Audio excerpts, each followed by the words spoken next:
cosas de lejos a veces se ven más brillantes, pero luego te acercas y no sabes bien para qué. Pero luego te acercas y no sabes bien para qué. Cuando el mundo se vuelva gigante y no sepas dónde quedarte, yo estaré ahí. Yo estaré ahí.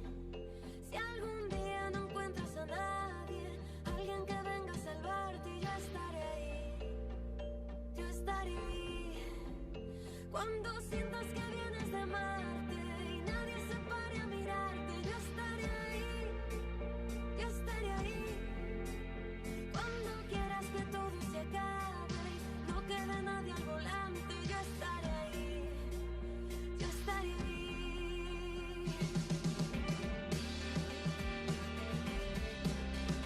Yo estaré ahí.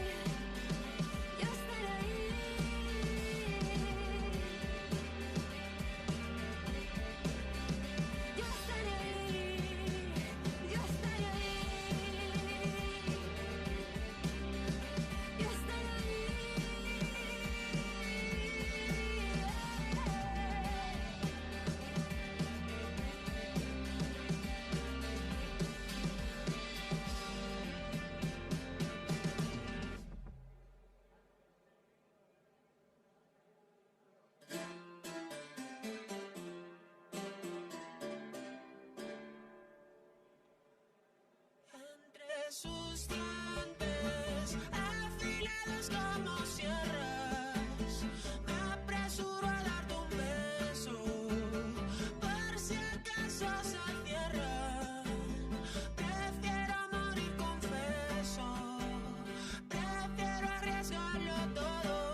Attention, dear colleagues. The event titled Reclaiming the Economy, Green Industrial Policy Beyond Neoliberalism will begin soon in the Agora room. Ernest Lluch.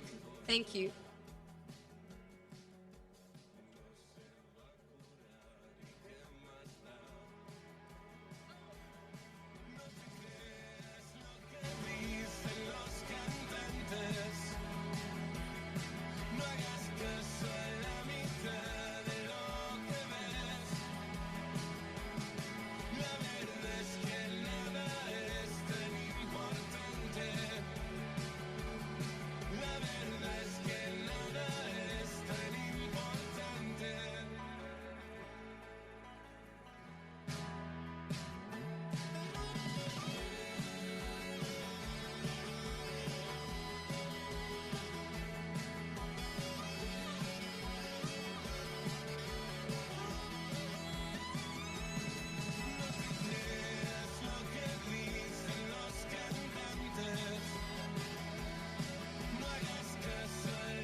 Saca el plan de huida que guardaste en el cajón.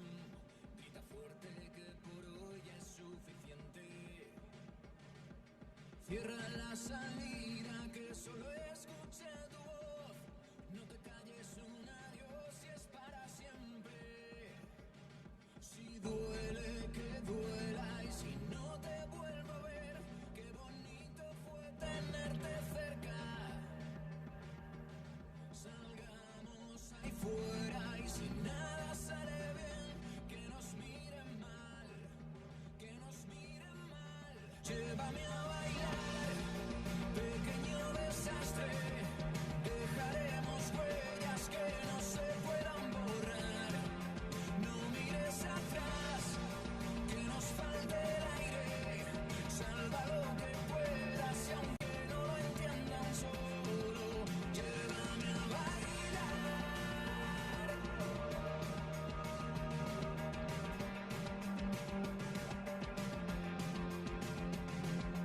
Luce la sonrisa que lograste enmudecer. Deja que los sueños sigan la corriente. Llama a esos amigos que juraste no perder. Hoy salimos como dos adolescentes. Entierra las dudas y acaba de una vez ese beso que dejaste a medias. Si escueces que cura y si nada sale bien, que nos miren mal, que nos miren mal. Llévame a bailar, pequeño desastre. Dejaremos huellas que no se puedan borrar. No mires atrás, que nos falte el aire. Salva lo que puedas y aunque no lo entiendan solo, llévame a bailar.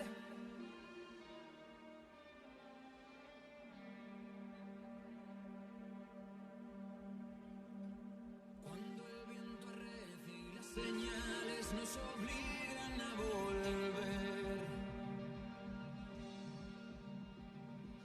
Cuando solo encuentres una lágrima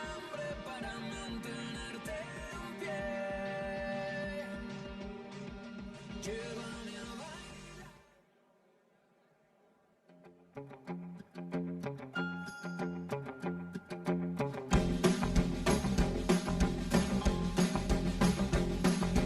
Mira niño, oye mándale flaco, venga güey.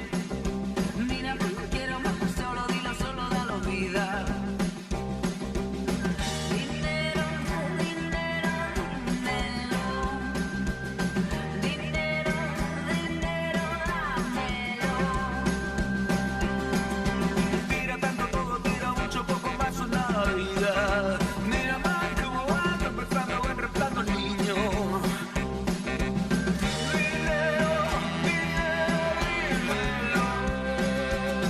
Dinero, dinero, dámelo.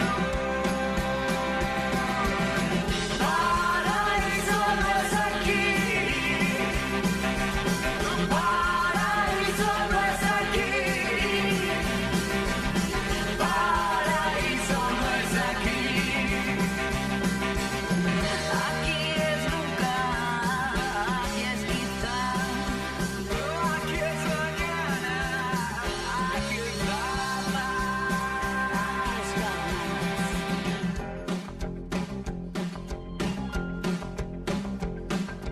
tira tanto todo, tira mucho, poco más una vida.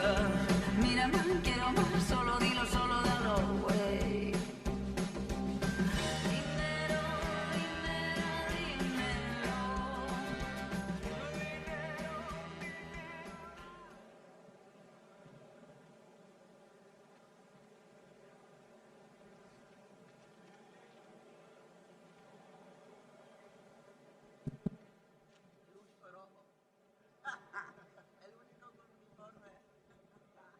So, ladies and gentlemen, most welcome to this important panel, which theme is important for all progressives in the whole world. Green industrial policy is something which we really need and which we have been fighting in favor of during recent years in all the progressive family. And it's even most important when we look what is happening in the world now, what is happening when USA is attacking Iran, when there is a war in Middle East, one war in Ukraine. And we can see what it means if we are also in the future totally dependent on fossil fuels like oil. So I suppose this is an example to us that we must do better, we must do much more rapidly the change towards renewables than we have taught earlier. And then we have also seen in the beginning of this year how small the planet is, Climate change is one thing which we all know, but then we have seen that a war in Middle East means that everybody in the planet is suffering. Rising living costs, rising prices of oil, then we have to make our minds how to get rid of this oil-dependent model of growth. We have an excellent panel today on behalf of the Global Progressive Foundation. I would like to once more warmly welcome our panelists and also you to this important, little bit less than 1 hour discussion. Global Progressive Foundation is a new member in our progressive family. It aims to collect resources to our progressive parties and think tanks so that they can do their work in a fine and reliable way. We have 2 ministers, 2 academics, wonderful composition of the panel, and an excellent moderator. So I will now give the floor to our moderator, and he will introduce the panelists. Please, you have the floor. Thank you very much. I hope everyone can hear me. I'm delighted to be here surrounded by such a fantastic set of players and thinkers. So today in this panel we are going to talk about industrial policy. In the midst of these global shocks to the global economy, we are going to discuss about how can we progressive design and implement industrial policies that are progressive and inclusive for all. And I want to just mention three elements in this debate, The green agenda, which is not just an environmental agenda, but an economic project, at least for Europe. Open strategic autonomy, which is, we have realized in Europe that we are less competitive than in the US maybe, and we have dependencies on certain technologies and sectors which condition our economic development. And third, trade. We have realized that our allies can unleash trade wars against us. And Europe has chosen to diversify its trade agenda by signing new trade agreements. So with these three elements in mind, I'm going to launch this debate, which is going to be fascinating. We have first Carlos Cuerpo, first Vice President of the Government of Spain and Minister for Economic Affairs, Business and Trade. Thank you, Carlos. Then we have Mariana Mazzucato. I don't think she needs any introduction, an economist and thinker. She has written many books about innovation, trade policy, industrial policy. Welcome, Mariana. We have Isabella Weber, Associate Professor of Economics at the University of Massachusetts Amherst and a specialist on price stabilization measures. And finally, we are delighted to have a good friend from the other side of the Atlantic, Dario Durigan, Minister of Finance from Brazil. So let me start by throwing a first question to everyone, How should progressive face this green transition, from spending to investment, reconciling environmental sustainability with competitiveness? And what is the role for public policy? Carlos, you have the floor. Sure, thank you. Thank you very much, Manolo. It's a pleasure to be here. Both Dario and I just landed from Washington, so if we say something that is not correct or appropriate, just assign it to the jet lag factor. So maybe first, I would say that we need to avoid the narrative around false trade-offs that has been installed in the discussion on the green transition and the green agenda and its impact on competitiveness and productivity. And we can do it easily now by looking at the numbers, by looking at evidence. And I would like to highlight, of course, or showcase the example of Spain. And when you look at what has gone on in Spain for the past 8 years, you can see that the bet for an increased presence, an increased share of renewables in our electricity mix has proven to be fundamental, not only to reduce, of course, our climate footprint, but also to increase our competitiveness and to attract investment. So there was no trade-off, even intertemporary. It actually happened at the same time. And maybe let me give you some examples of why I say that Spain has been a hub for investment. You look at Financial Times database, FDI new greenfield projects. Between 2018 and 2025, Spain was number 2 in the world in terms of new greenfield projects in the area of renewable energy. Number 2 in the world. And it's a period of 8 years, so it's not a short-term thing. It's really a structural change, thanks to this drive and the setup of incentives towards the green transition.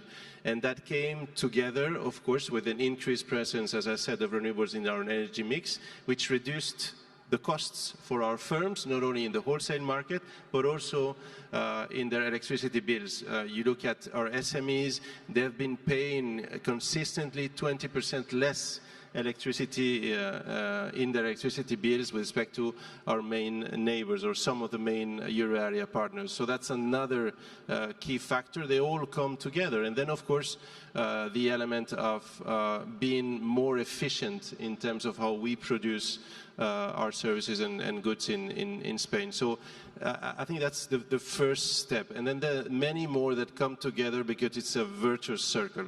There's another one that is particularly important in Spain, which is regional cohesion. And the industrial opportunities that come with the fact that throughout renewables, you're able to provide energy possibilities to the whole country. So this is evenly distributed across the whole Spain, and particularly in those regions that were not into the industrial race before, and it allows for a plug-in effect. Industries will come to where the energy source is, and particularly to where cheap energy is. And that has allowed many regions in Spain, like my region of origin, Extremadura, to actually now have new opportunities that will come with big industrial projects thanks to the green bet. So that was not possible before. So it's not just pushing competitiveness, it's also somehow opening the frontier, the production frontier for many regions in Spain. Mariana. Right. So I think the whole issue of industrial policy for a progressive should be about also reframing it as growth policy. Otherwise, what happens is you have industrial policy being discussed in the Ministry for Industry, and then you have the Finance Ministry going back to the basics. Industrial policy should be about making sure that industry is transformed and works well with government and civil society to actually achieve objectives, have a more inclusive economy, a more sustainable economy, an economy driven by entrepreneurship and innovation. That is not the kind of capitalist economy we have today. We have an ultra-financialized economy. We have the profit share globally at one of the highest levels it's ever been, the labor share at one of the lowest, at the same time that investment has been falling. So when you have high profits and low investment, that's the definition of a financialized economy. Why? Where are the profits going? In the last 10 years, over 7 trillion, that's 12 zeros, of profits have just gone to buying back shares, to boost stock prices, stock options, and executive pay. So green industrial strategy can't just be about renewable energy. It's about a new social contract between capital and labor, between public and private, and in order to reach not just green but sustainable inclusion, all the contracts, procurement contracts, that's over 30% sometimes of government budgets. Procurement should be conditional that the companies that are benefiting from procurement actually reinvest in innovative services, treat their workers better, use energy efficient supply chains. We can normalize what I call moonshots, no? If in a country we want every child to have healthy, tasty, sustainable lunch, that's done through procurement, but currently in Italy, where I'm from, it's precisely procurement for school lunch, which is where we see corruption. And that's not because the state is bad, it's the state is weak when it does not think of outcomes. When NASA went to the moon in the 60s, I wrote a book about this, NASA was confident. So what did they do? They worked with 400,000 people in the private sector, but with contracts that were not only outcomes oriented, that got us baby diapers, camera phones, software, and so on, but also did what Spain has done recently. They said, of course profits are fine, but not rents, not excess profits. You will earn your just share. Yeah? And you only do that if you're confident and if you want to get to the moon. If you don't want to get to the moon and your only objective is to create commercial opportunities or to be business friendly, as even the Labour Party in the UK today uses that language, being business friendly, you will get captured. And the point is not state or business. It's about working well together in a mission-oriented way for sustainable mobility, health for all, reducing the digital divide, having net zero cities everywhere. But that's not done without paying attention to the structure of how we write up the procurement, the public loans, the guarantees, the tax incentives, the bailouts during COVID. They need to stimulate solutions towards problems that are for people and planet, and that's what industrial strategy should be about. And if we don't have that, we end up with parasitic, problematic contracts. So we need a social contract led by a progressive agenda, and this will foster growth because ultimately all these problems require innovation, training, and entrepreneurship. And that's what leads to growth, but good growth. Thank you. Thank you. Thank you, Mariana. Isabella Weber, the floor is yours. Thank you. I think we are living in an age of overlapping emergencies. One mega shock is chasing the next. In that kind of environment, we can no longer think about industrial policy in isolation from stabilization policy. We have to bring the two together. We need to use every shock to leap ahead in industrial policy rather than be locked in the fossil fuel age that we are actually trying to phase out of.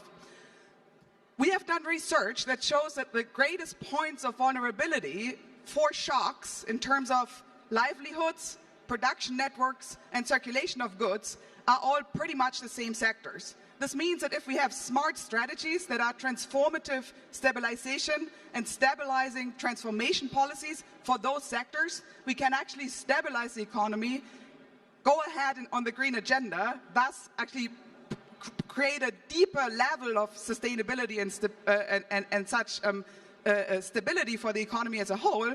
But also by focusing on sectors that matter to human livelihoods, we can do something for democracy. And we have seen that the shocks that have hit our economies in recent years have been shocks that have unleashed a kind of inflation that was deeply unequalizing. It hit the poorest the hardest. It hit middle-income people the hardest, who spent larger shares of their incomes on essentials like energy, like food, like transportation, like housing. At the same time, these shocks have meant record profits for gigantic corporations that are managing those sectors.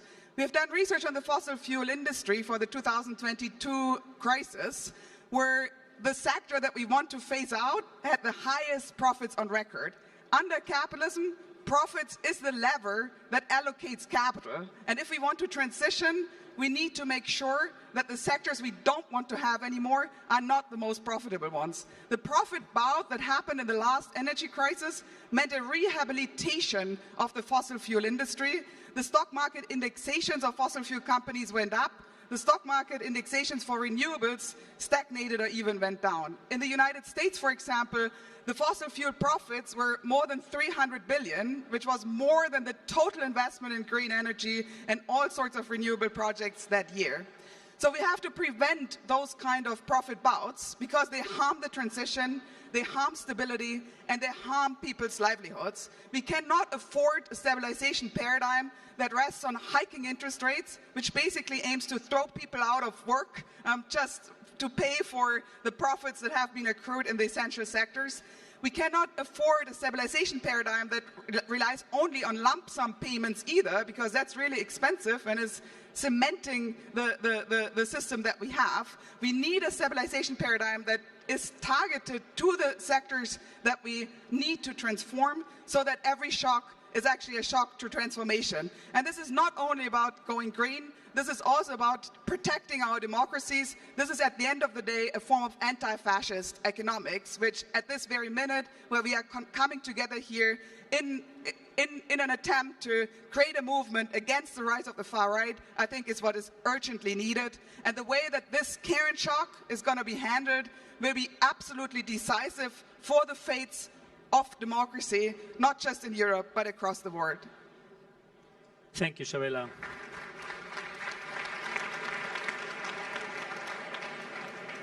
Dario, Minister. So good morning, everyone. I hope you can hear me well. I'm Dario from Brazil, the new Minister of Finance of the country. For the past 3 years in Brazil, we have done differently. As Mazzucato has said, on the Ministry of Finance for Brazil, we decided to reframe the challenge that the country faces. So we have done a different fiscal policy. So we think that we need to do the hard and the right way. So we are calibrating better taxes in Brazil. So richer people and business who historically have benefits in the country, we are phasing out the benefits and increasing tax for companies and richest people. And at the same time, workers in Brazil, worker class, they have alleviated the income tax. Today in Brazil, the one who owns 5,000 reais a month, she or he doesn't pay any income tax.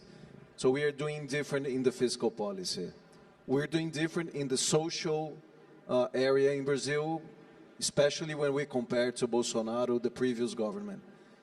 And we have done something huge, which is put the environment in the core of the political policy of the country. We've built the ecological transformation plan, which has been a guide for all the policies in the country. And learning from these past 3 years, I think there are 2 or 3 topics that I'd like to share with you all. The first one is we need to communicate to people. This touches what Carlos, Mazzucato, and Isabella have said. We cannot just think that we have good designs, that we have good projects, and that they by themselves, they're going to win hearts in Spain or in Brazil or in the rest of Europe or in the US. Because we are not winning hearts with our projects, with our green agenda. We need to communicate to people. This is why we need to talk about growth, we need to talk about inequality, we need to talk about traditional communities in a country as Brazil. So I think this is the most important challenge for our agenda. We have done a lot in Brazil. We established the mandatory carbon market in the country. We have created a sustainable tax. So if your product, if your service does harm to the environment, you're going to pay a little bit more in terms of tax. But this is not reaching people. So I think this is a main challenge that we have to communicate and to do politics. It's not about just about communication. It's about how we do politics and how do we explain, how do we frame this challenge for our people. The second thing is that I think, and this Isabella has mentioned, we need to take the opportunity that we have. So we were in Washington, Carlos and myself. Everyone is talking about the impacts on our economies of the Iran war. But it's clear for everyone. So we have heard a lot. The one thing that we have certain is uncertainty. This is the only thing. We are living a crisis after another crisis. So are we going to keep on that same cycle? I don't think so. And I think we need to build beyond the short term and the medium term view. We need to build a long-term view, and we need international cooperations, and we need to build this green agenda in a more attractive and a more popular way. Thank you.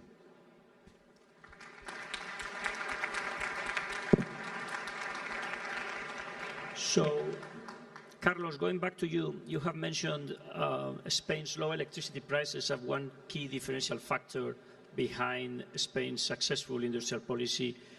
But there sure must be other elements that conform this policy agenda that has made Spain's economic growth and industrial policy so successful. Can you tell us a little bit about these other elements in the policy agenda that are key for that? Yeah, sure. I mean, in the end, I think you mentioned, Isabella, the challenge, the short-term challenge to be able to redistribute the costs to some extent in a fair manner. But there are more challenges than just the climate one, which we are living through now in addition to the war. There is, of course, the AI challenge. So that there are many, the aging population in many of our countries, and this has huge implications for what our economies, what our societies will look like in a matter of 5, 10, 15 years. And in the discussions that we had in Washington also, I think it was very clear that depending on the decisions that we take today, the solutions or the equilibrium that we will find 10 years from now might be a good one or a bad one. And that actually puts a lot of pressure on us to really realize that the solutions have to be human-centered. So we need to get our population in our minds when designing those spaces of policy for the future. And I'm thinking about, of course, education. I'm thinking about formation of our population towards these new challenges so that in the end we can combine the creation of opportunities in these new sectors with the availability of our workers to be able to provide for their lives in a fair manner. And I want to point towards AI, because I think what we do with respect to AI in institutional terms, in regulatory terms, in terms of the incentives towards investment in specific areas of AI will have a huge impact in, for example, our labor markets. So there is a huge discussion on what the impact of AI will be for young workers, for different cohorts of population, and to what extent AI will substitute or not, or complement work. And I think we have a lot to say on why and how this can happen by putting in place the right incentives for AI to be developed as a complement to human work, so that in the end our societies again can fulfill also the purpose of working with a sense and working also with having in mind that they are contributing to the societies, because Dario mentioned the fact that somehow there is a disconnect between the data and the feeling of our populations, and this has to do with affordability, with the increase in prices that is actually having a huge impact in their lives. But there is a more general sense of economic insecurity that has gone. I mean, they've gone through not only the financial crisis, but a pandemic, the worst one in a century, the worst price crisis in 50 years, wars that come on a continuous basis. So we need to ensure or to fight against this economic insecurity. We need to have people believe in institutions, so that this is not everyone for himself in this situation. So we need strong institutions, and we need to defend from the institutional perspective the fact that there is purpose in this progressive agenda, and that there is a way out that is not just market-driven, but that we can, in this sense, also provide for the market to be more human-centered. And I think that's the purpose of all our medium-term policies as well. Okay, thank you.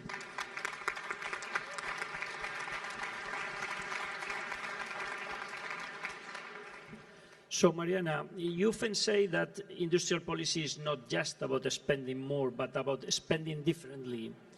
What would spending differently mean for you? Sure. So since 2010, I've been talking about the need for debunking the word entrepreneurship. It's not that you have market creation, wealth creation here, and the state should just fix the markets, redistribute, facilitate, de-risk. We need entrepreneurial ecosystems where what the state does is actually think about what I was mentioning before and what Dario talked about. What is the transition we need, and how do we get there? How do we use industrial policy, not just to give out subsidies to a sector, even if the sector might be a good sector, like renewable energy, but actually have goals, because that then puts the state in a confident entrepreneurial position to co-invest, but also to make sure, as I mentioned before, that the contracts are about investing and innovating towards something. Brazil, I think, is a great example, because they put the ecological transition not far away in the Ministry of the Environment, at the center of Lula's presidency. So then the question was, Minister of Finance, what does it mean for you? Minister of Health, what does it mean for you? Minister of Public Procurement, Public Administration. As you know, we work a lot with MGI, with Esther Dweck, on public procurement, state-owned enterprise reform, digital public infrastructure, for a direction. And if we don't do that, we just end up with lots of cute little projects or things that the state has, but it does not create transformation, innovation, and structural change. But I do want to just pick up on something Dario said, which I think is perhaps the most important. The state needs to listen to the lived experience. This isn't just about communication. I agree with everything you said. I just want to add, it's about working with people, not at them. And it's interesting that, Biden's policies, the IRA, had a very beneficial effect on the economy, especially in red states, so Trump voting states. And yet people did not vote for him. When people do not feel valued, when they feel they're condescended on, that there's technocratic solutions, even if your economic policy works, and often economic policies don't work, but even when they do not create the trust of people who have been left behind for so many years. So I've learned so much from, for example, in Brazil, the Secretary for Traditional Peoples, Edel Moraes. She says, you know what? we don't need your condescending money, to the Amazon, to the indigenous communities. We want to be in the driver's seat. She said the traditional people in the forest know so much. They have knowledge. They have innovated for centuries on retaining the biodiversity in the forest. No? So she talks about the Bolsa Verde, not just the Bolsa Familia, which is redistributive, very important for progressives, but Bolsa Verde is an example of pre-distribution. Pay people also for the knowledge they have. Or in Camden, my council in London, 300,000 people, the work that we did on mission-oriented procurement was we chose 10 housing estates, social housing, and worked with people who were providing care for adult social care and the people receiving the care to design mission-oriented procurement for adult social care. It's not enough to talk about the goals. Who's informing them? And, a lot of the digital public infrastructure is designed by people who've never even used the digital public infrastructure to receive, for example, their welfare payments. And Jennifer Parca has written a great book about that, how we use user experiences to design digital platforms for people. And lastly, just this whole issue that both Isabel and I have both written about and think a lot about, getting these fair contracts. It's not just about fairness, it's about preventing the rents in the system. We need to really be careful not to confuse the word profits with rents. When we use the word excess profits, we ultimately are talking about rents. And Adam Smith, who probably is the most misunderstood economist in time, when he talked about the free market, it was not free from the state. It was free from rents. And a state that does not know its purpose, that doesn't even have a measure of public value. And by the way, the BBC is the only public organization I know that has really taken time to measure public value. It will get captured. Or at worst, it'll just be lazy and allow business to tell it what to do. And the point is not to be anti-business. I always go back. All the problems we have require business. They require the state and civil society organizations. But the first thing is we need to bring that capacity also back to the state to have entrepreneurial civil service. You actually wrote, I think, a paper, no? Called El Estado Emprendedor en España, based on this idea that it's not big state, small state, it's strategic, outcomes-oriented state that works with business to solve problems for people and planet. Thank you.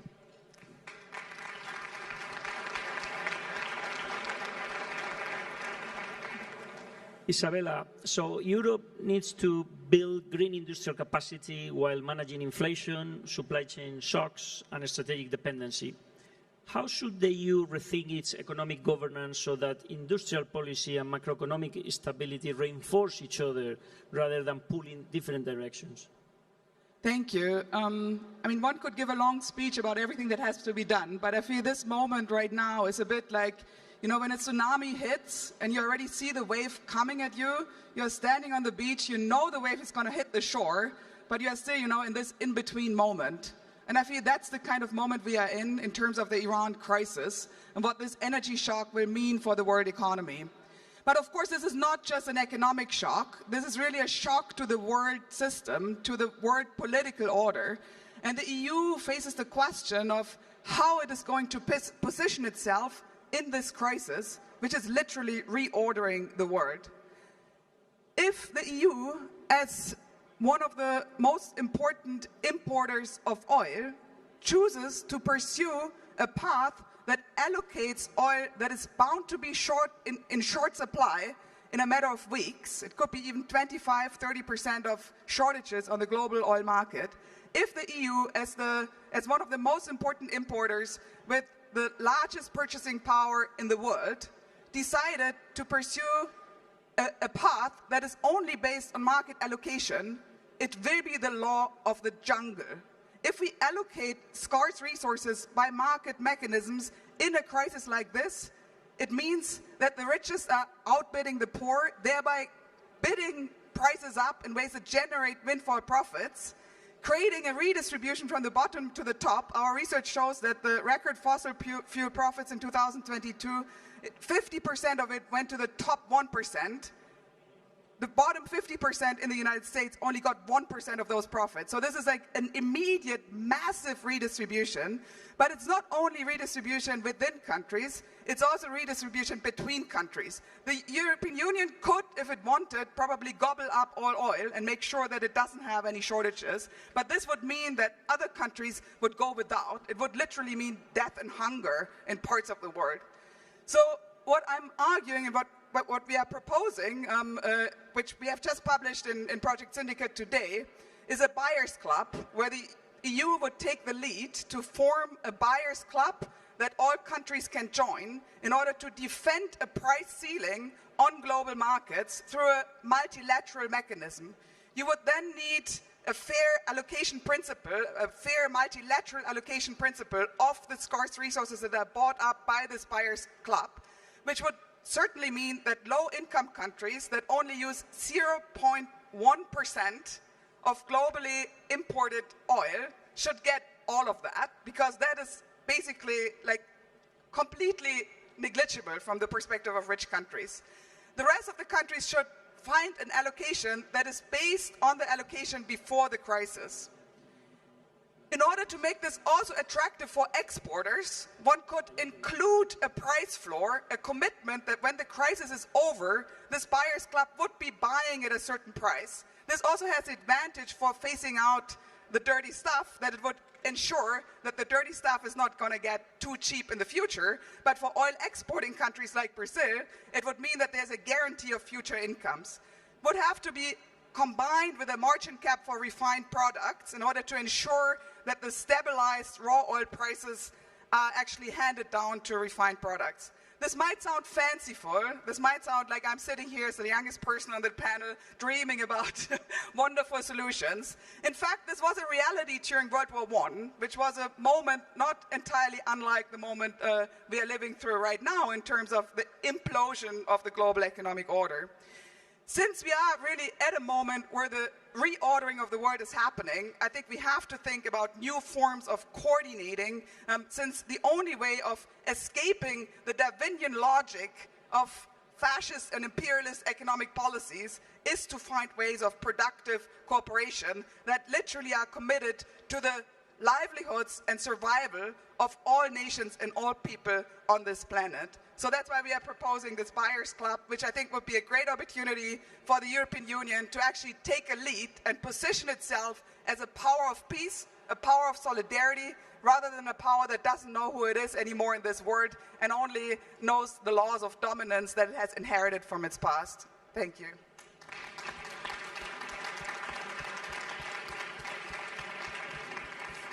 Thank you, Dario. I have just been told that we have a few more minutes, just 5 minutes to finalize. But I wanted to go back to you, talking about how Brazil has placed green transformation at the core of its economic strategy through the ecological transformation plan. What lesson does this approach offer for countries seeking to combine green industrial policy with inclusive development? Yeah, that's a great question. I think from the positive side, it is really the things are going to move and to advance if we, by design, define with all the center of the government, with the buy-in of the president, that we should focus on all regulatory, credit policy, economic policy, industrial policy. We need to have the environment and the people considered by design. If we do the budget and all the daily things, and then we start thinking about what are we going to commit at COP30 in Belém, and then this starts being something on the side, that does not work. I think on the negative side, on the things that we need to do better, I think the first thing in Brazil that we did not manage to do is to reach people. So how do we talk about this with people in Brazil? This has been very hard for us. When we approved, it was a very tough fight against the lobbying of traditional lobbying in Brazil. When we approved the mandatory carbon market, it is so hard to talk about the carbon market and what does the carbon market will bring to people in Brazil and how they can support the Bill of Law and how they can engage with us. It has been really, really hard for us in Brazil. And the other thing that I think we should do together here, like in a global perspective, for us, we defend an instance that the state has its role. Being entrepreneur state, being a state that takes care of like the poor people. Brazil, different from Europe and other countries, we have a lot of poor people in Brazil, a lot of inequalities. So the state also has its role. But I think what I hear from people is that people are tired of bureaucracy. People are tired of being taken to a place and then to another place, and things do not resolve themselves. So I think we need to talk. We who defend the state and the role of the state, we need to defend a state that is that's efficient, a state who plays its role in a very fast and without red tape. I think this is very important for us, and I've learned that a lot from Brazil. Okay, thank you. We have come to the end of this fascinating debate, but before we leave, I want to give the floor to both Mariana and Carlos that have some announcement to make. Yes, thank you so much. So with Minister Cuerpo, I also was on that plane yesterday from the World Bank. It was very difficult. We are launching a council on the common good economy, precisely to be able to think about the issues that we brought up today, which are fundamental structural issues that underlie all the what's to be done, whether it's water, biodiversity, health, climate, the digital divide. If we continue to think of how the economy works, how finance works in a traditional way, then people will know that we're bullshitting, right? What we actually need is a new form of finance, a new way to think about the economy, not with the state always ex post correcting markets, but shaping, creating value in a completely different way. That's why this progressive coalition is so good. How do we create value with justice, equity, and the common good at the center from the beginning, so we don't have to pick up the pieces later? So I'm very grateful that the minister has agreed to host this in Spain. And it's called the Global Council on the Common Good Economy, New Economic Thinking for the 21st Century. And it will work with, of course, other councils that are on the verticals, but this is really to rethink the horizontals. So over to you to... Yes, of course. I mean, it's a great pleasure to be able to discuss economics in a different way so that we don't always get the same recipes when we actually go through a crisis. And in the end, I think it's very simple. We all want to grow, but we need to grow with a purpose. And that actually implies a lot. That means that we need to keep on protecting our people and preparing them for what's to come. And it has implications, as we said, in terms of industrial policy, in terms of education, in terms of green policy, and the role of the state as an enabler throughout this whole process. And I'm sure we will have excellent discussions, and it's a pleasure to be part of this club and also to host it. So I'm sure we will have many more, both academic partners and more finance ministers that will be wanting to join, and I hope that we can make a good contribution to what's to come. Thank you, Mariana. And Isabella is part of the council. So, thank you very much. I think this has been a fascinating debate. I really want to thank you, Carlos Cuerpo, Mariana Mazzucato, Isabella Weber, and Dario, the Minister of Finance for Brazil. Let's give them a final round of applause, and thank you very much for your participation and for your patience.